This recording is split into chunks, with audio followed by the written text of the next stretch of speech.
On de la raconte sur Europe 1.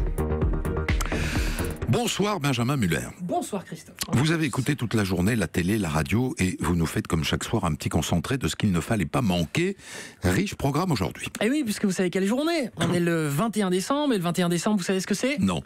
Vous savez pas ? C'est simple pourtant. Allez, 14h tout à l'heure, France 5, magazine de la santé. Aujourd'hui, 21 décembre, c'est la journée mondiale de l'orgasme. Eh oui, c'est aujourd'hui. Mais alors pourquoi justement cette journée est le 21 décembre ? La date n'a pas été choisie au hasard. C'est le solstice d'hiver et donc la nuit la plus longue de l'année. Eh, pas bête, ça veut dire qu'on a encore plus de temps cette nuit pour s'éclater. Ça va être génial. Aujourd'hui, nous sommes donc le 21 décembre. Vous savez ce que c'est le 21 décembre ? C'est la journée de l'orgasme. Eh oui, enfin pas que Christophe, pensez pas à ça non plus. Pensez pas qu'à ça non plus. Il y a aussi l'anniversaire de notre président.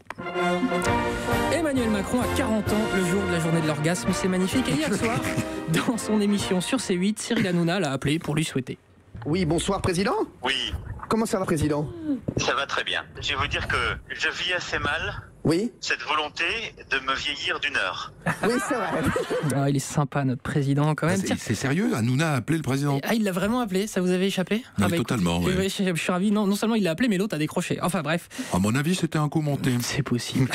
Tiens, il disait quoi, juste comme ça, hein, l'été dernier, Emmanuel Macron sur la parole présidentielle ? J'ai pris la décision de ne pas avoir une présidence bavarde, de ne pas parler tout le temps parce qu'il faut que la parole présidentielle garde de la solennité. Ah, bah de la solennité. T'en veux ? Tiens, en voilà. Joyeux anniversaire président. Joyeux anniversaire président. Joyeux anniversaire. C'est sympa quand C'est des sons même, de non ? Corée du Nord, ça, non? Après, ça donne un peu cette impression. On a encore le droit de faire la fête, hein. Moi je dis. Bon, continuons de faire la fête alors et continuons dans le registre de la chanson. Oui, alors quand on chante, c'est quand même mieux de savoir chanter. Il y a quelques années, Catherine Fro a joué le rôle d'une femme persuadée d'être une grande chanteuse alors que c'était atroce. Elle était ce matin chez Daphné Burki sur Europe 1, l'occasion de faire saigner nos tympans. Elle est persuadée vraiment qu'elle chante extrêmement bien. Elle va s'offrir son propre show. Personne n'ose lui dire que c'est abominable quand elle chante. On réécoute cette Marguerite en pleine représentation.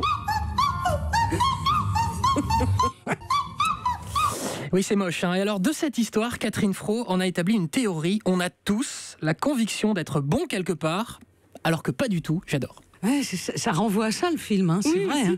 On croit qu'on est hyper doué, on est passionné de quelque chose, mais en fait on est une tâche. Et ça arrive. Hein. Voilà, on est tous des tâches, ce qui n'est pas totalement faux.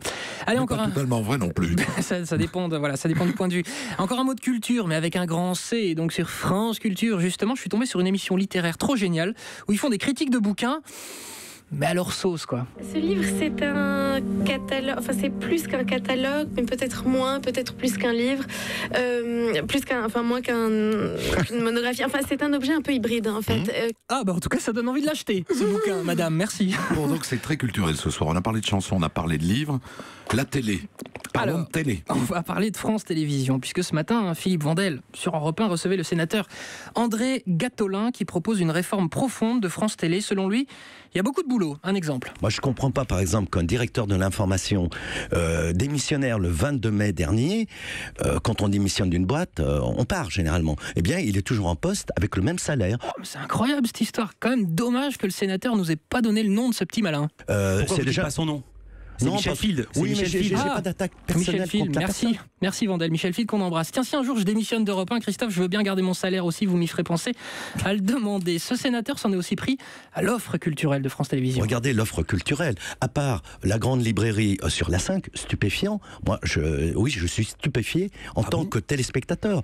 Bah alors, quel est le problème de Stupéfiant, l'émission de Léa Salamé ? Tiens, récemment, ils ont fait un record d'audience avec leur spécial Le Nu dans l'art. Vous n'avez pas aimé ? Je pense quand on discute de la taille du zizi d'Adam qui nous enlève les complexes pour parler de l'histoire de l'art, franchement, je trouve qu'on est un tout petit peu borderline. Ouh, ça m'avait échappé, ils auraient débattu de la taille du zizi d'Adam sur mon France Télévisions à moi. Horreur, bande de pornographes. Avant Adam et Ève, il y a Adam. Et c'est cet Adam que Michel-Ange a pu peindre sur le plafond de la chapelle Sixtine avec la bénédiction du pape. Oui, c'est vrai, donc ils ont bien parlé d'Adam. Pour le moment, ça a l'air quand même assez sobre. Voyons donc le passage atroce, le passage horrible, le passage qui fait mal aux oreilles sur le petit zizi. Il est alangui, son corps nu est réaliste, gaulé comme un athlète tailleur de menhir, et sa main suspendue presque comme une jonquille brisée, sa nuque allongée, et ce pénis le plus célèbre du monde qui a eu la politesse de ne jamais filer de complexe à personne. Alors si c'est ça qui l'a choqué, notre sénateur, j'espère qu'il n'est pas tombé sur le magazine de la santé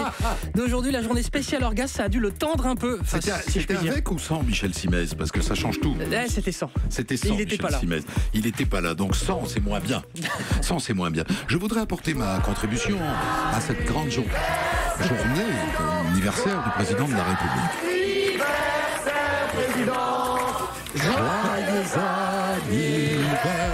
Si on peut s'éviter un petit contrôle fiscal. Hein. Là, mais oui, exactement.